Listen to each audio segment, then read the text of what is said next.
고속도로 서울 쪽 바란부터 밀리기 시작해 8탄 분기점과 용담터널 지나기 어렵고 또 광명역에서 금천까지도 속도가 떨어져 있습니다. 지금까지 KBS 교통정보센터였습니다.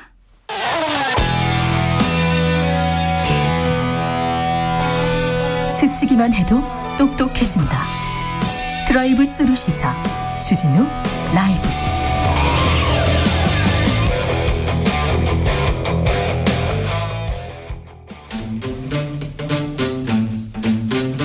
청년의 시선, 청년의 포부와 패기로 대한민국 정치를 새롭게 하자. MZ세대가 말하는 요즘 정치. 2030 청년 정치인 어벤져스입니다. 각자 본인 소개하고 시작할까요? 네, 안녕하세요. 더불어민주당 비대위원 권지웅입니다. 네, 안녕하십니까. 국민의힘 최고위원 김용태입니다. 네, 박혜민님께서 올해 우리나라 보리 작황이 안 좋대요. 싹이 좋지 않은 상황입니다. 지난 겨울에 눈이 안 와가지고요. 식량 문제 심각해지고 있어요. 모든 물가도 오르고요. 잘 몰랐죠?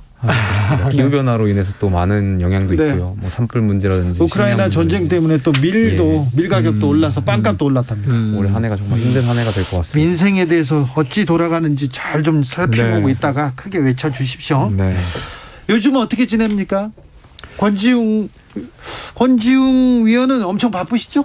네, 뭐 대선 끝나고 네. 어떤 방식으로든 좀 쉴 거라고 생각했는데 바로 비대위원이 돼가지고 네. 어쨌든 당이 어려운 상황이니까 열심히 해야 되는 건 맞는데 좀 쉬질 못해가지고 육아도 해야죠. 네, 맞아요. 아이가 지금 한 50일 정도 좀 네. 넘었는데 네. 밤에 잠을 잘 못 잡니다. 저랑 아내가. 네. 그렇습니다. 네. 그래도 이때가 좋을 때요. 좋은 거죠, 뭐 그래도. 아유, 얼마나 예쁠까. 자, 김용태 최고는. 저는 이제 이제 지방선거 공천을 앞두고 있어서요. 네. 아무래도 이제 지방선거 며칠 안 남았고 지방선거를 준비하시는 분들 굉장히 절실하실 거고. 꿈에 부풀어 있죠 지금. 그분들도 올바르고 또 공정한 공천해서 많은 국민들께 사랑받을 수 있는 후보 낼 수 있도록 저희 굉장히 바쁘게 기준을 정하고 있습니다. 당내 청년들은 네. 대구에 나가는 홍준표와 김재원 어떻게 봅니까? 뭐 공정한 경쟁 아래서 뭐 누구든지 저희 뭐 국민들과 당원들께 심판받을 수 그런 있도록. 모범답안 말고 청년들이 만나서 저분은 왜 이래 이런 얘기도 할 거 아니에요. 뭐 당내 청년들은 뭐 홍준표 대표를 지지하시는 청년들도 많고요. 많아요. 근데 김재원 최고 지지하시는 분도 있고 뭐 이준석 것 같습니다. 대표 네. 장애인 이동권 네. 그 문제에 대해서는 뭐래요? 참 솔직히 제가 해봅시다. 또 솔직히. 이렇게 말씀드리면은 또 언론에서 어떻게 해석할지는 잘 모르겠습니다만 일단 제 생각은 저는 제가 정치하는 목적은 사랑에 있다고 생각합니다. 그러니까 그 기반에는 측은지심에 있다고 생각되고요. 저는 그렇기 때문에 국민의힘이 더 사회의 어떤 약자라든지 소외계층을 위한 목소리를 더 적극적으로 담아야 된다 이렇게 생각하고 있습니다. 알고 네, 김용태. 네. 권지웅. 네네. 그 상해 네. 시위 관련해서는 네. 저는 이번에 이준석 대표의 발언이나 이런 건 아주 문제가 된다고 생각합니다. 그러니까 저는 어느 정도냐라고 생각하냐면 국민의당 선거사무원이 돌아가셨을 때 그걸 가지고 이제 안철수 후보가 당시에 이제 계속 선거를 이어가겠다고 하니까 유서 쓰고 죽었냐는 식으로 말을 했어요. 저는 그때 되게 충격을 받았는데 이번에도 전 좀 비슷합니다. 그러니까 물론 이제 지하철 타시는 시민들이 불편함을 겪은 게 맞고 그걸 얼른 해소하기 위해서 정치인이 노력해야 된다고 생각합니다. 네. 근데 그 노력의 방향이 시위를 하지 못하게 한다? 혹은 아니면 너 그 방식 잘못됐으니까 내가 말하는 방식으로 해. 라고 하는 게 정말 이 문제를 해결할 수 있는 것이었는가? 라고 하면 저는 그렇게 생각하지 않아요. 이준석 당대표 정도가 되면 그분들이 요청한 바를 들어드리겠다고도 할 수 있고 아니면 그것을 그간 못해왔던 민주당을 탓할 수도 있습니다. 근데 그것이 이제 문제 해결의 본질이었을 텐데 이 문제의 원인이 그러한 시위 방식이라고 규정을 계속 짓고 자기가 나서서라도 직접 못하게 하겠다라고 했어요.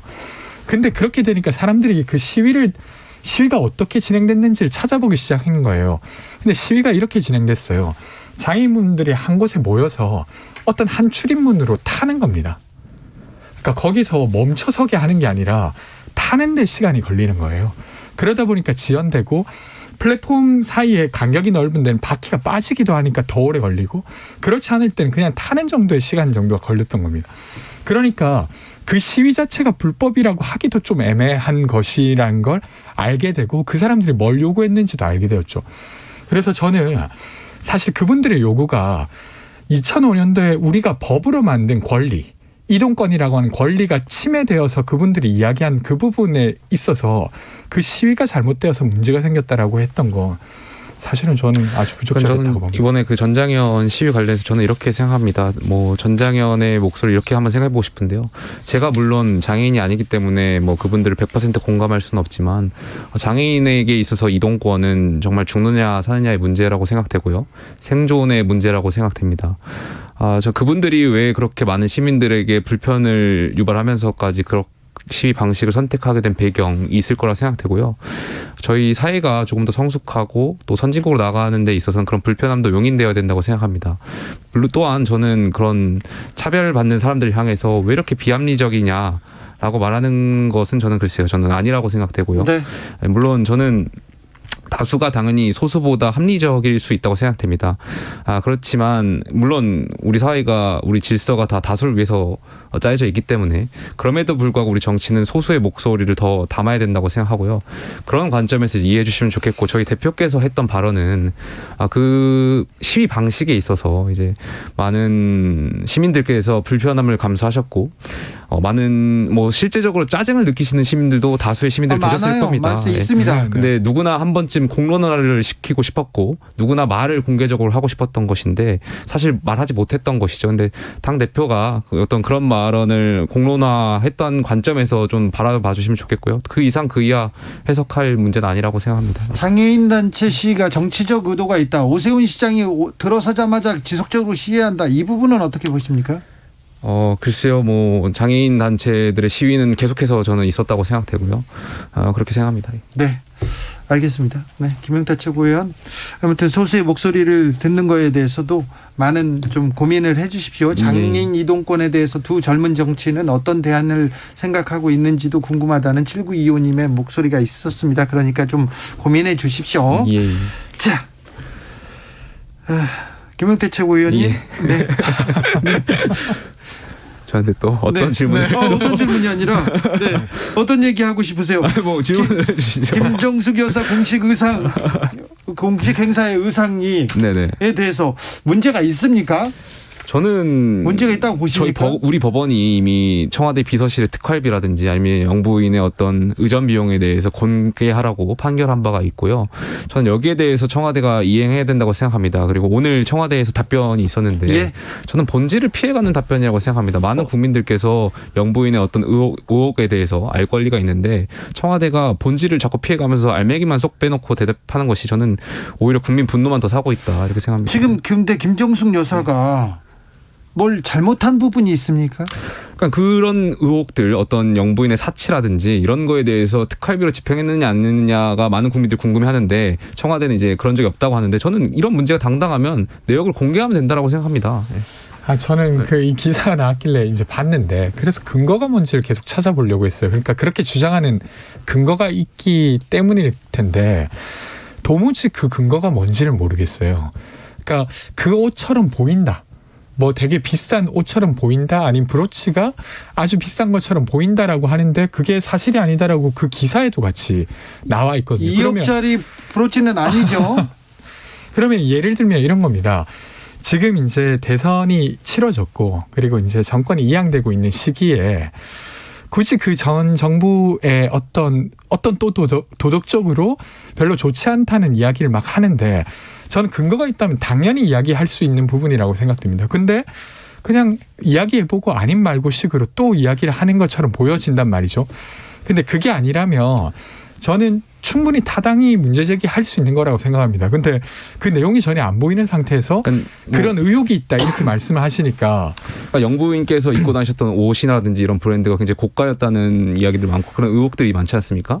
근데 이런 거에 대해서 국민들이 굉장히 많은 의혹을 제기하고 있고 지난 5년간 문재인 정권에서 어떤 이런 것을 국민신문고라든지 통해서 의혹을 해소하려는 과정들을 많이 보여왔지 않습니까? 그런 측면에서 저는 청와대에서 더 떳떳하게 말씀해야 된다고 생각하고 있고요. 제가 관련해서 민주당의 내로남불 찾아왔던 게 2012년입니다. 이명박 대통령 당시에 아마 기억하실 겁니다. 손녀분이 고급 브랜드 옷을 입고 나왔습니다. 이걸 가지고 민주당이 굉장히 강한 비판을 했었는데 그 당시에 제가 이걸 찾아봤는데 2012년 그 대통령 손녀가 설 연휴에 고급 브랜드 옷을 입고 나온 것을 보고 당시 민주통합당 김유정 원내대변인이 이런 논평을 냈습니다. 연휴 시작 무렵 터진 이명박 대통령 손녀의 명품 패딩 논란은 그 값이 수백만 원이건 수십만 원이건 간에 서민들의 마음에 지울 수 없는 깊은 상처가 됐다. 잊어버릴만 하면 전통시장에 가서 어묵 하나 먹고 인사 한번 한다고 해서 1% 부자 정권의 본질이 달라지지 않음을 우리는 온몸으로 절감하고 있다. 왜 본인들이 민주당은 내로남불 정당이라고 평가받는지에 대해서 저는 아직도 민주당 반성 일단 못하고 전 있다고 두 생각합니다. 가지가 조금 구분돼야 되는데 하나는 일단 그 패딩이 실제 그렇게 의혹을 제기했던 비싼 패딩이었는지 아닌지가 하나 있어야 될 것 같고요. 그렇다고 하면 어떤 이야기를 할 수는 있는데 저는 그런 문제 제기 자체가 정당했다고 생각하지는 않습니다. 손자가 좀 비싼 옷을 입는다 한들 그게 왜 엄청 문제겠습니까? 부자예요. 수천억 원대 부자예요. 네. 네, 다스가 주인이니까요.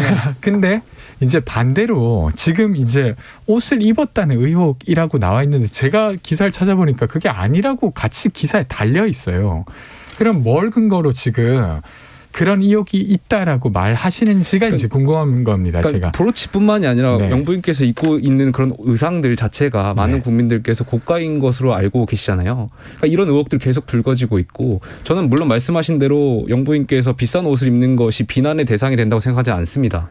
뭐 당연히 능력이 되면은 비싼 옷을 입을 수도 있겠죠. 네. 근데 많은 국민들은 과연 이 돈이 어디서 나왔느냐가 궁금해 하시는 거고 이런 의혹이 지금 굉장히 많습니다. 그래서 과거에 민주당도 그런 의혹에 있어서 국민의 알 권리를 굉장히 강하게 주장하지 않았습니까? 저는 민주당이 당연히 예. 김용태 최고위원님, 네. 공인이야. 공인이어서 이렇게 물어봐야 되는데, 옷 되게 멋있어요. 예뻐요. 얘기해놓고, 어디서 샀어요? 이렇게 물어볼 수는 있는데, 어떻게 샀어요? 이렇게 해가지고, 어느 돈으로 샀어요? 그 다음에, 통장가요? 이거는 아닐 텐데. 그러니까 통장을 깔아는 게 아니라 저는 특활비 내역을 그래서 공개하면 된다고 생각합니다. 특활비를 네. 박근혜 전 대통령도 이명박 전 대통령도 그 전 정권에서도 아무도 공개한 근데 적이 과거에 없어요. 민주당에 있을 때 문재인 대통령 당시에 이제 당 대표로서 비대위원장을 하실 때 특활비에 대해서 어떻게 말씀하셨습니까? 근데 이제 저는 이런 건데 민주당이 왜 내로남불이라는 것이 바로 이 지점에 있다니까요. 이 옷이 정말로 되게 지금 아까 말했던 고가라고 하는 게 확인되었고 그리고 그것이 사비로 사기는 아주 어려운 것이었고 뭐 이런 것들이 확인되고 나면 저는 그런 주장 할 수도 있다고 생각합니다. 근데 그런 주장이 지금 확인이 안 되지 않습니까?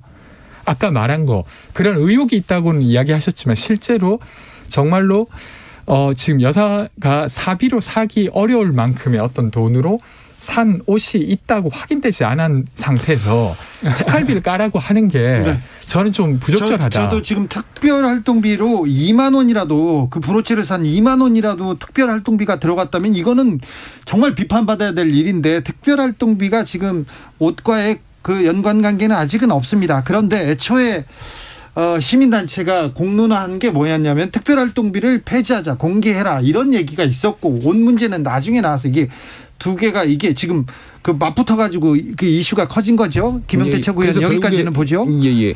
그래서 그러면 앞으로 특별활동비에 대해서는 조금 논의가 있어야 될 것 같아요. 그죠? 저는 뭐 문제가 된다면 당연히 논의가 돼야 된다고 생각하고 있고 결국에 우리 법원이 판결을 했지 않습니까? 지금 그런 시민단체의 고발 내용을 가지고 이제 대통령 비서실의 특별활동비라든지 아니면 영부인의 의전 비용을 공개하라고 네. 법원이 판결했고요. 그러면 예. 국민의힘에서도 이제 특별활동비를 다 공개하는 공개하시는 거는 겁니까? 이제 동의하시는 그러니까 거죠? 저는 문제가 있다면 지금 계속 이렇게 국민의힘이 뭐 말씀하신 대로 계속 이렇게 말씀하면 물타기라고 생각하고 있고요. 물론 문제가 있다면 저는 관계기관의 수사를 받아야 되고 공개를 해야 될 필요가 있다면 공개를 해야 된다고 생각됩니다. 네. 네. 문제가 있다면 수사를 해야죠. 네. 그러니까 마찬가지라는 겁니다. 저도 지금 문제가 있다고 확인되는데 그것을 숨긴다고 하면 그게 특활비든 아니든 네. 문제가 된다고 생각합니다. 네. 근데 문제가 있다고 지금 확인되지 않는데 많은 국민들이 의혹을 제기하고 있지 그러니까 않습니까? 의혹을 제기하는 것과 그것이 사실관계로 드러나는 건 한 단계가 더 필요한 건 그러니까 아시지 과거에 않습니까? 민주당이 과거에는 의혹만 있으면 굉장히 공격을 하고 했던 게 민주당 아니었습니까? 자, 아무튼 두 청년들이 특별활동비 공개하는데 조금 동의해서 동의하고 그리고 특별활동비 있지 않습니까? 폐지까지 한번 가보자고요. 제 생각은 그래요, 좀. 뭐 그렇죠. 정권이 바뀔 때마다 특별활동비 문제가 되기도 했어요. 저는 폐지에 대해서는 좀 다른 문제라고 생각됩니다. 그래요? 떳떳하게 투명하게 공개해서 사용하면 되는 것이라고 생각합니다. 일단은 그렇게 보고 거기까지 좀 생각해 봅시다. 네네. 네. 자, 다른 것도 물어볼 게 많아요. 청년들한테. 자, 더불어민주당 청년 정치인들이 양산 통도사를 갔습니다. 송영길 전 대표를 딱 만났는데 이거 어떻게 생각하십니까? 권지웅 저는 어쨌든 지금 당내에서 네. 최선의 후보를 찾기 위해 각 구성원들이 서로 노력하는 거라고 생각하고요. 네. 근데 이제 어떤 후보가 결정되는가는 아직 절차가 남아 있어요. 그래서 그 부분은 좀 더 지켜봐야 되지 않을까. 네. 어떻게 보셨어요? 김용태 민주당 최고위원은? 입장에서는 서울시장 선거가 굉장히 어려운 선거라고 저는 생각됩니다. 네. 어렵죠. 왜냐하면 대선 결과를 보면 저희 국민의힘에 조금이라도 더 유리한 선거 결과가 나왔기 때문에 그렇기 때문에 민주당에서 조금 더 많은 국민들께 과거의 민주당의 영광을 되찾기 위해서라도 정말 후보를 찾는데 굉장히 어려움이 있을 거라 생각되고요. 송영길 대표께서 출마하는 것 자체가 저는 당을 위해서 희생하는 거라고 생각됩니다. 그래서 아, 그래요? 예, 좀 고민해 보시고 송영길 대표의 어떤 판단이 있지 않을까 이렇게 생각됩니다. 네. 송영길 전 대표가 나왔으면 좋겠어요? 저는 누가 나오시든지 누가 나와도 땡깁니까? 저희 후보께서 이기지 않을까 생각됩니다. 그렇습니까? 네, 자신이 만만합니다. 자, 이 문제 또 물어보고 싶었습니다. 박지원 민주당 공동 비대위원장이 학벌 얘기를 했어요. 스카이 출신 정치인들 그렇게 그동안 잘했냐 이렇게 얘기 나오는데 얘기 나왔습니다. 이 문제를 청년들은 어떻게 보고 계시는지요? 저는 일단은 사실 저희가 생활세계에서도 어떤 학교를 나오면 참 능력이 출중하다고 100% 보장할 수 있으면 저는 그게 아주 중요한 지표가 돼도 된다고 생각합니다. 근데 저는 경험상 그렇지 않아요. 그래서 그게 연관관계가 있을 때도 있지만 없을 때도 많이 있어서 그것만으로 어떤 능력을 판단하는 게 일단 적절하지 않다고 생각하고요. 특히나 정치 영역으로 가져오게 되면 이건 시민들의 의사를 대변하고 조직하는 게 일인 것입니다. 근데 그런 면에서 박지원 위원장 같은 경우에는 N번방이라고 하는 한국 사회에 잘 드러나지 않았던 문제를 드러내고 그것이 해결되는 데까지 역할을 한 사람이에요. 그러면 정치적으로 보면 아주 훌륭한 이력이 있는 것이죠. 뭔가를 이룬 사람이죠. 네, 그러니까 정치적으로 무언가를 이룬 것이죠. 근데 이걸 다시 왜소하게 넌 학벌이 이러저러하니까 이렇게 이야기하는 것 자체가 저는 아주 답답하게 느껴졌습니다. 정치를 아주 왜소하게 만들 뿐만 아니라 그것이 이제 제대로 된 능력주의라고 느껴지지도 않았던 부분입니다. 저도 비슷한 생각이지만 이 박지원 비대위원장이 왜 이런 표현에는 잘 모르겠습니다. 그러니까 저도 스카이 출신이 아니고 많은 국민들께서 결국에 정치인을 판단할 때는 국민들께서 판단을 해주실 거고 저는 그래서 스카이 출신 학벌과 정치가 어떤 연관관계가 있는지까지는 저도 잘 모르겠습니다. 그래서 네. 많은 국민들께서 판단해 주시면 될 거라고 생각됩니다. 네네. 김용태 최고위원. 예. 윤석열 당선인이 취임이 아직 남아 있어요. 예. 인수위 때가 가장 힘이 셀 때라고 하고 국민들도 기대가 큽니다. 그래서 뭘 하든지 좀 잘해 주셨으면 하는 생각이 있어요. 그런데 취임을 안 했는데 지금 지지도가 계속 잘할 것이다는 그 기대치가 좀 떨어지는 거에 대해서는 어떻게 보십니까? 청년들은 어떻게 생각하십니까? 여러 가지 이유가 있을 수 있겠지만 저는 조금만 더 지켜봐 주시고 왜냐하면 취임까지 아직 많은 기간이 남았고 저희 인수위 기간에 보여드릴 수 있는 것들이 굉장히 많습니다. 그리고 저희가 지금 인수위가 출범하면서 많은 정책적인 어젠다를 선정했고 이거에 대해서 이제 국민들께 보여드릴 수 있는 시간이 많이 남아 있기 때문에 단순히 그 한 번의 지지율만 가지고 판단하기 좀 이르다고 생각되고요. 좀 전체적인 이 추세를 좀 봐야 될 것 같습니다. 저는 사실 인수위 관련해서는 공약을 계속 파기하고 있는 게 좀 걱정스러워요. 그러니까 합리적 이유가 있어서가 아니라 예를 들면 광화문 집무실도 처음에 발표했을 때 그렇게 기자들이 물어봤습니다.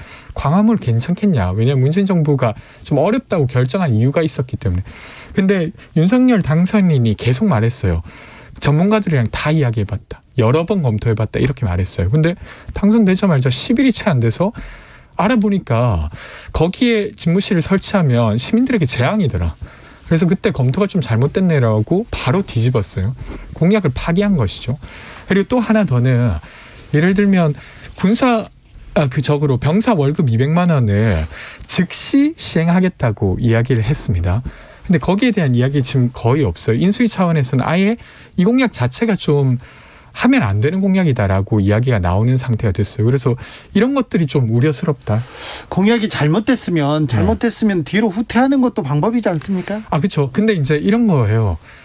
그러면 불과 10일 안에 뒤집을 공약이면 공약하면 안 됐다고 저는 생각합니다. 저는 대통령실 이전과 관련해서는 공약 파기라고 생각하지 않습니다. 그냥 결과적으로 그 공약의 핵심은 대통령실을 이전하는 거에 있었다고 생각되고요. 물론 그 과정에서 이제 처음에 이제 광화문을 약속했지만 용산으로 바뀌게 된 배경에 대해서는 당선인께서 또 국민들께 한번 이렇게 발표를 하는데 수정해서 발표하게 된 배경에 대해서 다시 한번 국민들께 말씀을 드릴 그런 과정은 필요하다 이렇게 생각됩니다. 네. 그걸 가지고 저는 공약 파기다라고 말씀하시는 거는 저는 아니라고 생각되고요. 병사 월급은요?